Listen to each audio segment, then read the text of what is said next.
Top stocks की details जानिए सहयोगी नीरज और आरती पासेथी। आप બંનેને ગુડ મોર્નિંગ। नीरज, क्या स्टॉक्स पर आज फोकस રહેશે? જે ખાસ કરીને જુઓ, હવે આપણે પરિણામો આવતા દેખાઈ ગયા છે। શુક્રવારે આપણને મહત્વના પરિણામો આવતા દેખાયા વાયદા બજારના અમુક કંપનીઓમાંથી। એમાંથી સૌથી પહેલાં એવેન્યુ સુપરમાર્ટ પર નજર કરી લઈએ। ખાસ કરીને જુઓ, પ્રોફિટ 17% વધ્યો છે। રેવન્યુની અંદર તો આપણે જોયું હતું 13%નો વધારો આપણને આવતો જોવા મળ્યો હતો, જે Q3 અપડેટ મળી હતી। પરંતુ એબિટા અહીંયાથી 20% વધીને 1463 કરોડ પર રહ્યા છે અને કંપનીના માર્જિન 7.7%થી વધીને 8.1% પર અહીંયાથી ખાસ કરીને રહેતા જોવા મળ્યા છે।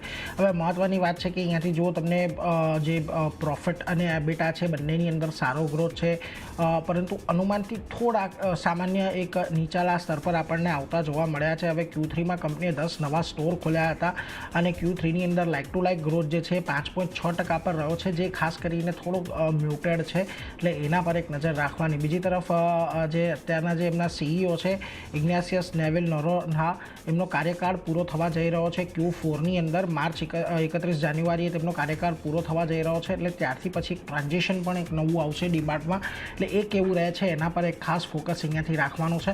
પરંતુ ઓવરઓલ પરિણામો થોડાક મ્યુટેડ છે, કોઈ બહુ વધારે મોટી સરપ્રાઇઝ કે બહુ મોટા અહીંયાથી આપણને નેગેટિવિટી જોવા નથી મળ્યા। બીજી તરફ ખાસ કરીને અહીંયાથી જુઓ, તમને સિટી અત્યારે સેલ કોલ આપી રહ્યું છે, ટાર્ગેટ 3150ના આપી રહ્યું છે, જેફરીઝ હોલ્ડ કોલ આપી રહ્યું છે, 4050ના ટાર્ગેટ આપી રહ્યું છે અને ખાસ કરીને નોવામાં પણ હોલ્ડ કોલ સાથે 4351ના ટાર્ગેટ આપી રહ્યું છે, એટલે કોઈ બહુ મોટા અહીંયાથી ખાસ કરીને તમને ફેરફાર જોવા નથી મળી રહ્યા।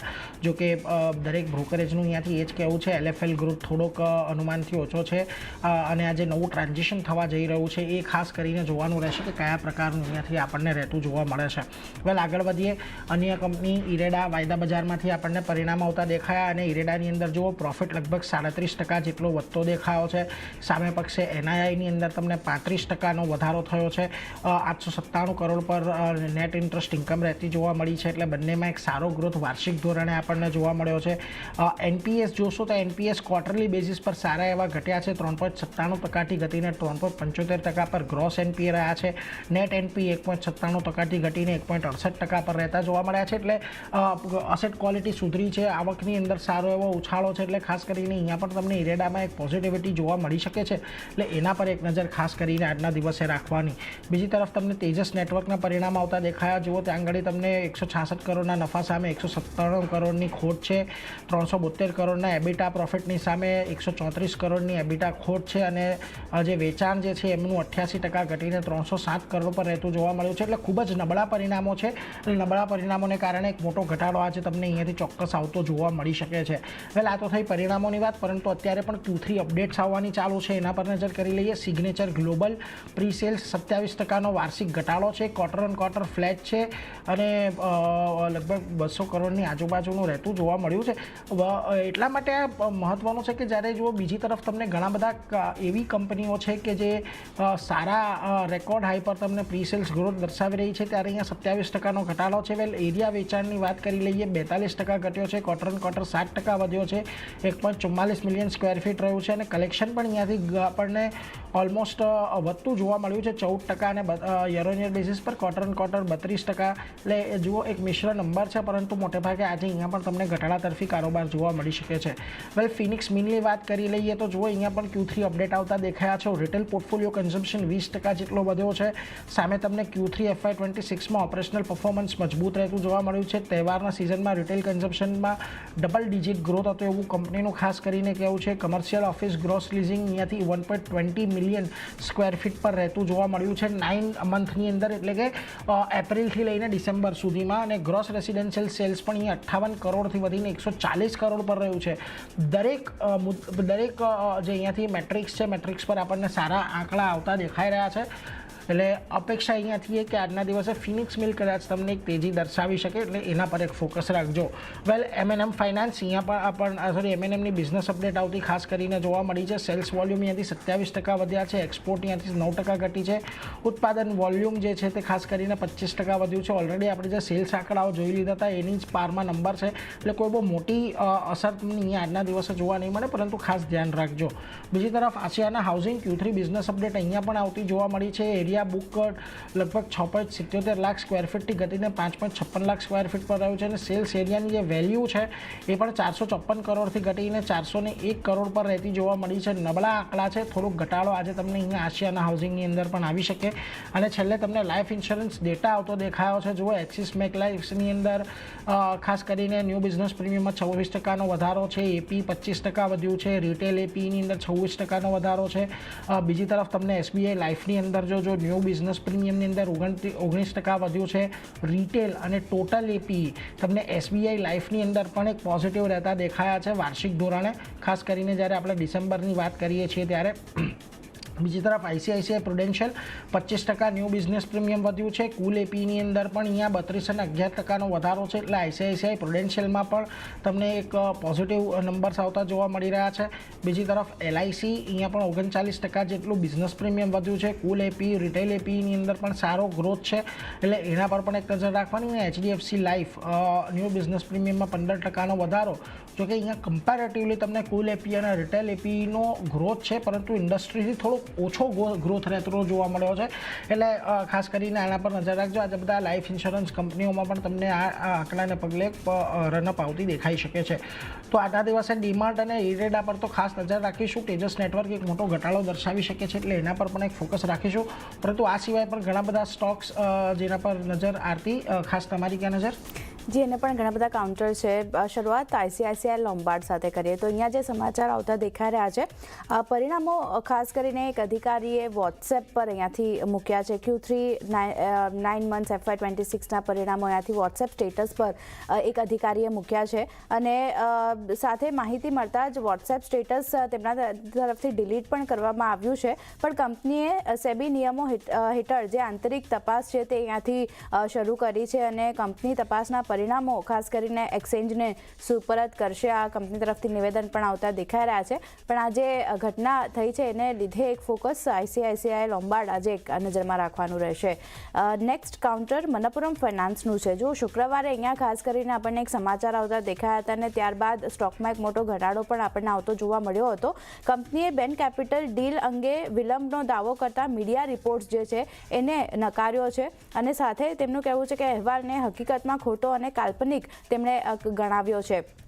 આરબીઆઈનો બેન કેપિટલ ડીલ પર વાંધો છે એવું મીડિયા રિપોર્ટ આપણે શુક્રવારે જોયું હતું, જે આવતો દેખાયો હતો. આ રિપોર્ટને તેમણે ખોટો ગણાવ્યો છે અને રિપોર્ટમાં એમ પણ કહેવામાં આવ્યું હતું કે કંપનીમાં કંટ્રોલિંગ હિસ્સો લેવા પર વાંધો બેન કેપિટલને છે.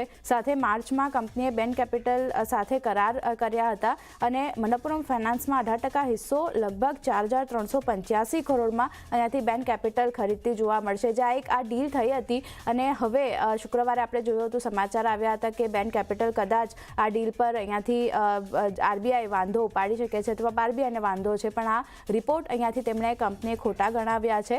એટલે એક સ્પષ્ટતા જે રીતે આવતી દેખાઈ રહી છે કંપની તરફથી. મનપ્પુરમ ફાઇનાન્સ આજે એક ખાસ ફોકસમાં રાખવાનું રહેશે. શુક્રવારે એક મોટો ઘટાડો જોયો હતો. આ ન્યૂઝ બાદ આજે કઈ રીતે સ્ટોક રિએક્ટ કરે છે એના પર એક નજર રાખવાની રહેશે. નેક્સ્ટ કાઉન્ટર લેમન ટ્રી હોટલ્સનું છે. હિસ્સો ખરીદવાના સમાચાર અહીંયા આવતા દેખાઈ રહ્યા છે.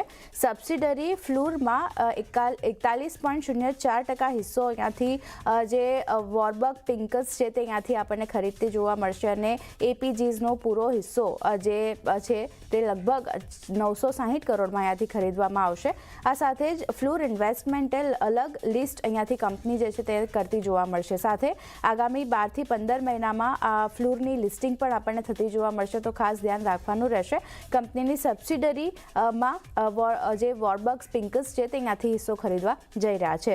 આ સાથે જ લેમન ટ્રીમાં બિઝનેસ રિસ્ટ્રક્ચરિંગની જો વાત કરી લઈએ તેમાં પણ સમાચાર આવતા દેખાઈ રહ્યા છે.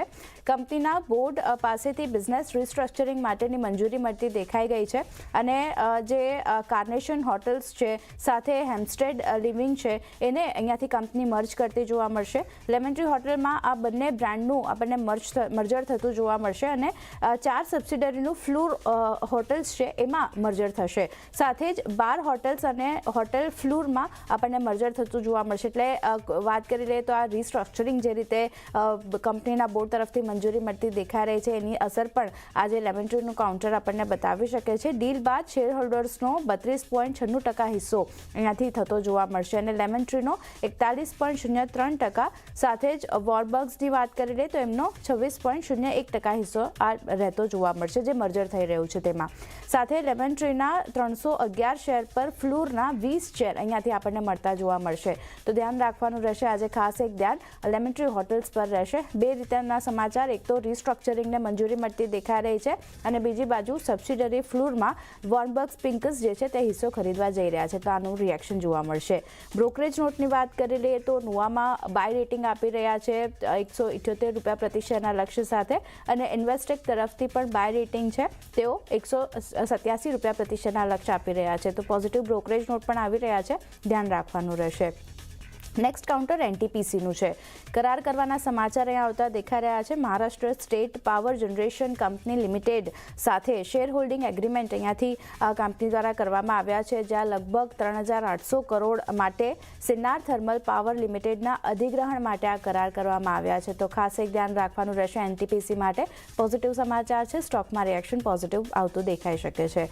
વેદાંતાની જો વાત કરી લઈએ તો અહીંયા પણ પોઝિટિવ સમાચાર છે. ડીમર્જર યોજના માટે એનસીએલટી પાસેથી હવે મંજૂરી મળતી દેખાઈ રહી છે અને તાલવાંડી સાબો પાવર સાથેના ડીમર્જરને ખાસ કરીને અહીંયાથી મંજૂરી મળી છે તો ધ્યાન રાખવાનું રહેશે. વેદાંતાનો કાઉન્ટર અહીંયા પણ એક નજર રહેશે. શ્રીરામ ફાઇનાન્સ નેક્સ્ટ કાઉન્ટર છે. મૂડીઝ દ્વારા રેટિંગ અપગ્રેડ કરવાના સમાચાર આવી રહ્યા છે. કંપની માટે આઉટલુક સ્ટેબલથી પોઝિટિવ કર્યું છે તેમણે અને રેટિંગ BA1 રાખ્યું છે તો ધ્યાન રાખવાનું રહેશે. પોઝિટિવ એક્શન શ્રીરામ ફાઇનાન્સ પણ આપણને બતાવી શકે છે. ફોકસ રહેશે અહીંયા. નેક્સ્ટ કાઉન્ટર આઈટીસીનું છે.